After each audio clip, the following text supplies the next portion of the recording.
240s make you a Volvo person. If you have any chance of ever being a Volvo person. If you're not a Volvo person, you'll never be a Volvo person if a 240 doesn't push your buttons.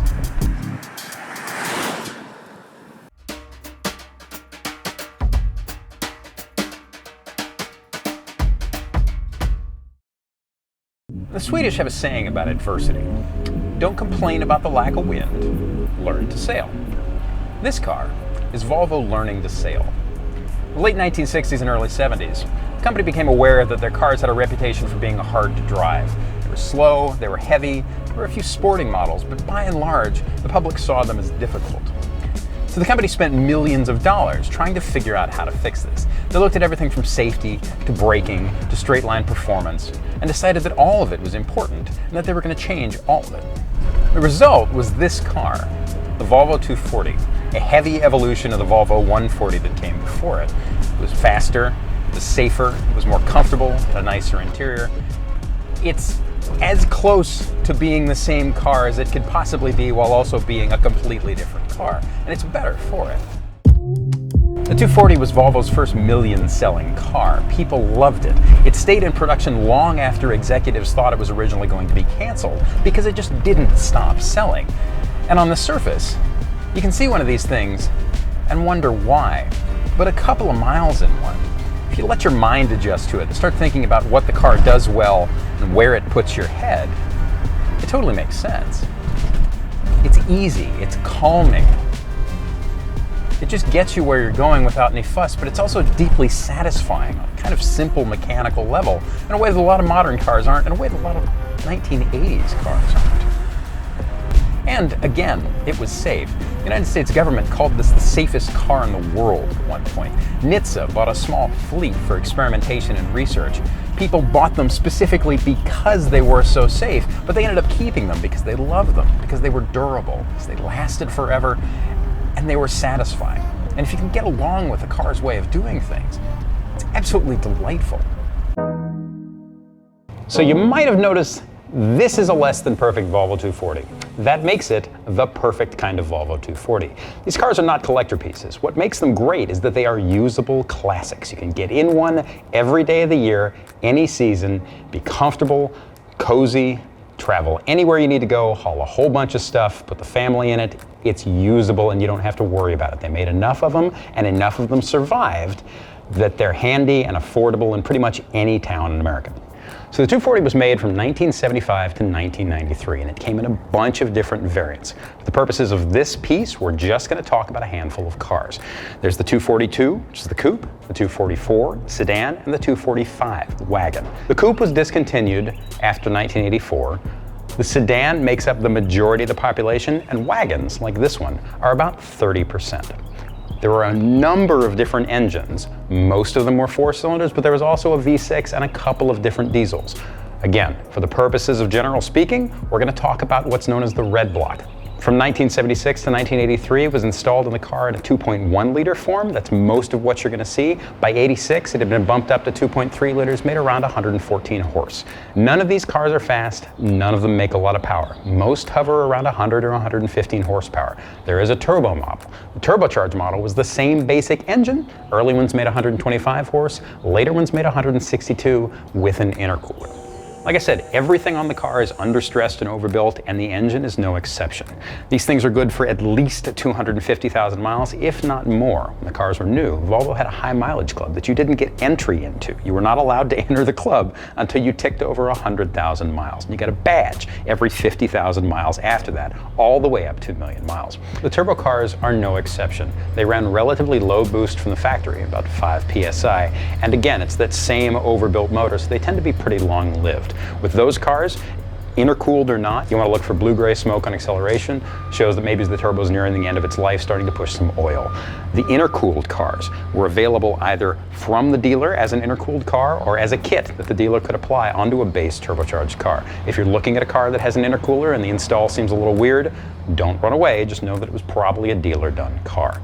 Most motors tend to weep oil out the back, especially out the front cover. Don't be afraid of that. It's just something to deal with. The front crank seal is easy to replace when you're doing a timing belt. It's worth taking a look at. It's worth throwing it in there if the car's weeping. It's not an expensive or time-consuming fix. The other great thing about 240s is that since the car changed in detail mostly over the course of its life, there's a high amount of parts interchangeability across the entire range. That comes with a caveat though. That means that when you're looking at a car, you might be looking at a bundle of parts that came on 5 or 6 different cars. Know what you're looking at, and when you're looking at it, ask the owner if anything's been done, look at the records, pour through it. It might matter to you if you have a correct car. It probably doesn't, because ultimately it's not going to change how they drive, but just know that it's very common for people to swap parts across engine ranges, across body styles, all of it. It's all basically 240, and a lot of it bolts from one car to the next. Probably the easiest way to tell these cars apart is by the front end. And again, those things are easily changed, but that doesn't mean that you don't want to know what your car originally came with. Until 1979, 240s came with 2 round headlights in our market. After that, it was 4 round headlights. After that, they had 4 small rectangular headlights. And then from 1986 on, you get what's on our car, what they called the cinder block headlights in our market. Now this also varied from market to market, and Volvo didn't actually make hard model year changes with a lot of stuff. It was bled in according to market, according to dealers, and it's hard to give hard lines on it. You can only draw soft lines. Just know what you're looking for and be educated. Gearboxes are relatively stout. There's a 4-speed automatic, a 4-speed manual with a Laycock overdrive, or a 5-speed manual. Generally speaking, most of them are unburstable. They can pop out of gear, they can leak, but for the most part, they will hold together. The automatics tend to sap a decent amount of power, make the car feel a little slower, and the overdrive boxes sometimes have electrical or hydraulic issues that can make the overdrive cut in and out or not work. 9 times out of 10, it's something simple on those. The 5-speed manuals are generally regarded as the one to have and the most unburstable, but that doesn't mean you need it. Think about what you need. The suspension on a 240 is fairly simple. It's independent up front, a live axle in the back with coils, trailing arms, and a panel rod. Now the car shouldn't feel wallowy or gushy, but as they wear out, they don't necessarily start to drive badly. So a lot of people run them with old tired bushings, old tired shocks, old tired springs. Pay close attention to the health of the thing, especially these bushings, the leading bushings in the trailing arm. They're difficult to replace without the factory tool, but they make a big difference in how the car handles and drives. So the axle is one of the neat parts of the car.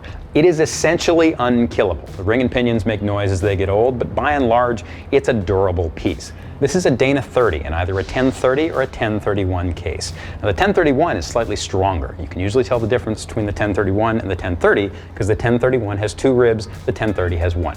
Not always. But the interesting thing is the 1030 is common to Jeeps, which means that you can usually walk into a Jeep shop and say, hey man, can I have a locker? Can I have a limited slip? And the Jeep guys might be able to help you out. It's a neat part, it's relatively common, and it's also relatively unburstable. It's one of the things that makes a 240 a 240. Volvo 240s are plentiful, with more than 2.8 million examples built, and that means you can probably buy one without robbing a bank. Values were consistent for years, with early examples in number 2 excellent condition averaging around $5,200. But in mid-2020, values spiked by more than 60% to $8,500. As of May 2021, an excellent condition 240 wagon should set you back around $9,200. That said, because there are usually plenty of these quirky but dependable cars on the market, a good condition vehicle can be had for less than $6,500 and fair versions for around half that. This video review is intended to give an overview of what it's like to buy a Volvo 240, but keep in mind that values change over time. For even more details and up-to-date information, please click the link below for our full buyer's guide on Hagerty.com.